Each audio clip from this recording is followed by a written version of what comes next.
Hello science lover, स्वागत है आपका द साइंस न्यूज़ में। दोस्तों, इंसान की सोच हमेशा जिज्ञासा से भरी रहती है। हम जब भी कोई चीज़ देखते हैं तो ये सोचते हैं कि आखिर ये काम कैसे कर रही है। हमारी इसी सोच की वजह से हमारी साइंस आज इतनी तरक्की कर चुकी है। इंसान ने किसी पदार्थ को देखा तो सोचने लगा कि आखिर ये किस चीज़ से बना है। इसके लिए उस पदार्थ को तोड़ा तो उसके अंदर से उस पदार्थ का एटम निकला, यानी वो पदार्थ छोटे छोटे एटम से मिलकर बना था। इंसान ने सोचा कि आखिर एटम के अंदर क्या होगा। इसके लिए उस एटम को तोड़ा तो उसके अंदर से उस एटम का न्यूक्लियर यानी नाभिक निकला। फिर उस न्यूक्लियर को तोड़ा तो उसके अंदर से इलेक्ट्रॉन, प्रोटॉन और न्यूट्रॉन निकले। इससे पता चला कि इस दुनिया में हर पदार्थ छोटे छोटे एटम से मिलकर बना होता है और उस एटम में होता है इलेक्ट्रॉन, प्रोटॉन और न्यूट्रॉन। लेकिन दोस्तों, ये दुनिया सिर्फ इलेक्ट्रॉन, प्रोटॉन और न्यूट्रॉन से ही नहीं बनी है। समय समय पर पदार्थ के अंदर वैज्ञानिकों ने बहुत सारे पार्टिकल्स की खोज की है और इसी पार्टिकल की खोज के लिए दुनिया की सबसे बड़ी मशीन लार्ज हाड्रोन कोलाइडर को बनाया गया। इस मशीन से दुनिया का सबसे बड़ा एक्सपेरिमेंट भी होता है। हमारे ब्रह्मांड का जन्म कैसे हुआ, यानी कि एक छोटे से विस्फोट बिग बैंग से हमारा इतने बड़े ब्रह्मांड का निर्माण कैसे हो गया। इसी तरह की गुत्थी को सुलझाने के लिए इस मशीन को बनाया गया है। ये मशीन एक पार्टिकल एक्सीलरेटर है। दोस्तों, आज की वीडियो में हम दुनिया के सबसे बड़े एक्सपेरिमेंट और मशीन लार्ज हाड्रोन कोलाइडर के बारे में जानेंगे और ये जानेंगे कि इस मशीन को क्यों और कैसे बनाया गया और इस मशीन ने अभी तक क्या क्या खोज की है। वीडियो बहुत ही इंटरेस्टिंग है, इसलिए आप इस वीडियो को पूरा देखें। तो आइए जानते हैं इसके बारे में।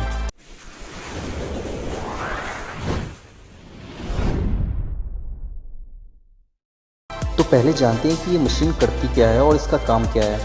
दोस्तों, इस मशीन से हाइड्रोजन के अणुओं यानी हाइड्रोजन के एटम को लाइट के 99.9% की स्पीड से दौड़ाकर फिर उसकी आपस में टक्कर कराई जाती है और उस टक्कर के बाद उस एटम से जो पार्टिकल्स निकलते हैं उनकी स्टडी की जाती है। चलिए इसको विस्तार से समझते हैं। जब हमें किसी चीज़ को तोड़ना होता है ये देखने के लिए कि इसके अंदर क्या है, तो हम उसे हथौड़े से तोड़ते हैं या आपस में टकरा कर तोड़ते हैं। लेकिन किसी भी पदार्थ का सबसे छोटा हिस्सा उसका एटम होता है। पर जब हमें एटम को तोड़कर देखना होगा कि इसके अंदर क्या है, तो हम उसे हथौड़े से तो नहीं तोड़ सकते। इसलिए उनकी आपस में टक्कर कराकर इन्हें तोड़ा जाता है और फिर इनकी स्टडी की जाती है। चलिए अब जानते हैं इस मशीन के बारे में। इस मशीन को जेनेवा के समीप फ्रांस और जर्मनी के बॉर्डर पर ज़मीन के 100 मीटर नीचे बनाया गया है। इसे ज़मीन के नीचे 27 किलोमीटर लंबी और लगभग 4 मीटर चौड़ी गोलाकार सुरंग में बनाया गया है। ये सर्न यानी यूरोपियन न्यूक्लियर रिसर्च ऑर्गेनाइजेशन की एक बहुत ही इम्पोर्टेंट प्रोजेक्ट है।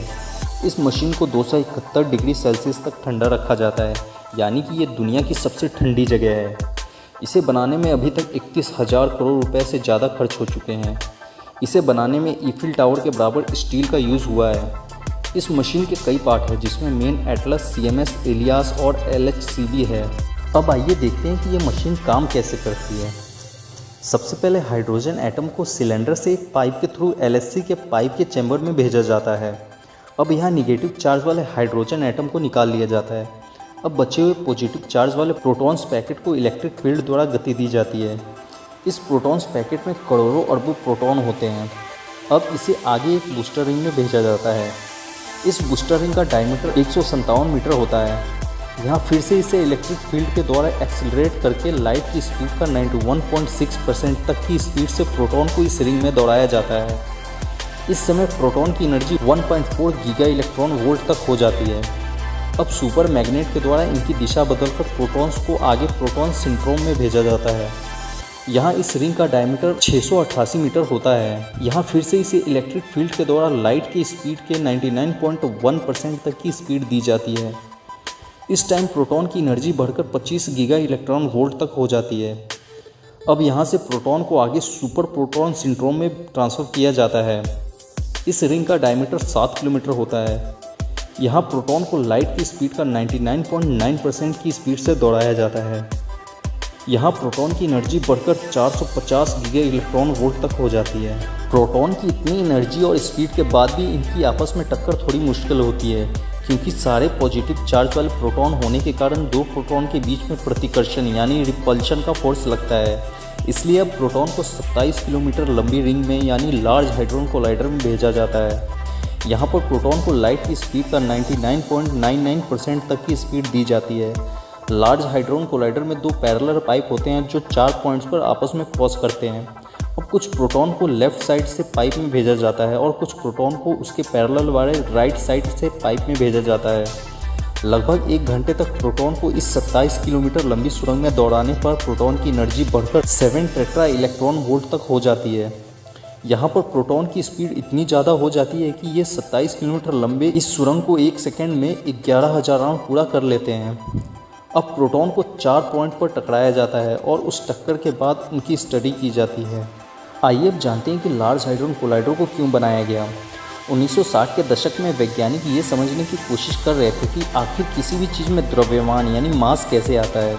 इतने छोटे पार्टिकल्स इलेक्ट्रॉन और प्रोटॉन में भी मास होते हैं, तो फिर फोटोन मासलेस कैसे होते हैं। इस समय एक फिजिसिस्ट पीटर हिग्स आए और उन्होंने अपनी एक थ्योरी दी। इस थ्योरी में उन्होंने बताया कि जैसे इस दुनिया में इलेक्ट्रिक फील्ड, ग्रेविटेशनल फील्ड और मैग्नेटिक फील्ड मौजूद है, उसी तरह इस पूरे ब्रह्मांड में हर जगह हिग्स फील्ड मौजूद है और यही हिग्स फील्ड किसी भी वस्तु को मास देता है। और इस थ्योरी को उन्होंने अपने मैथ के इक्वेशन से भी प्रूफ किया। उस समय ये बात किसी भी साइंटिस्ट को हजम नहीं हो रही थी कि एक इनविजिबल बिना दिखाई देने वाला फील्ड कैसे किसी वस्तु को मास दे सकता है। फिर सवाल पैदा हुआ कि अगर ये सच है तो इस फील्ड को डिटेक्ट कैसे करें। तब उन्होंने सोचा कि जिस तरह से पानी में दो वस्तु को टकराने से पानी में हलचल पैदा होती है, उसी तरह अगर दो वस्तु को टकराया जाए तो हिग्स फील्ड में हलचल पैदा होगी और हिग्स बोसॉन पार्टिकल बनेगा। फिर 1994 में शुरू हुआ इस ग्रेट मशीन लार्ज हाड्रोन कोलाइडर को बनाने का काम। 2008 में ये मशीन बनकर तैयार हुआ और इसे शुरू किया गया। दिन था 4 जुलाई 2012। इस दिन इस मशीन ने हिग्स बोसॉन पार्टिकल को डिटेक्ट किया, जिससे ये बात साबित हो गया कि इस ब्रह्मांड में हिग्स फील्ड भी मौजूद है। इसके लिए पीटर हिग्स को नोबेल पुरस्कार से सम्मानित भी किया गया। उम्मीद है कि आपको लार्ज हाड्रोन कोलाइडर के बारे में ये जानकारी अच्छी लगी होगी। वीडियो अच्छा लगा हो तो प्लीज़ इसे लाइक कर दें और इस वीडियो से रिलेटेड आपके मन में कोई भी सवाल हो तो आप मुझसे कमेंट में पूछ सकते हैं। और ऐसे ही साइंस और टेक्नोलॉजी के नॉलेज से अपडेट रहने के लिए सब्सक्राइब करें द साइंस न्यूज़ को।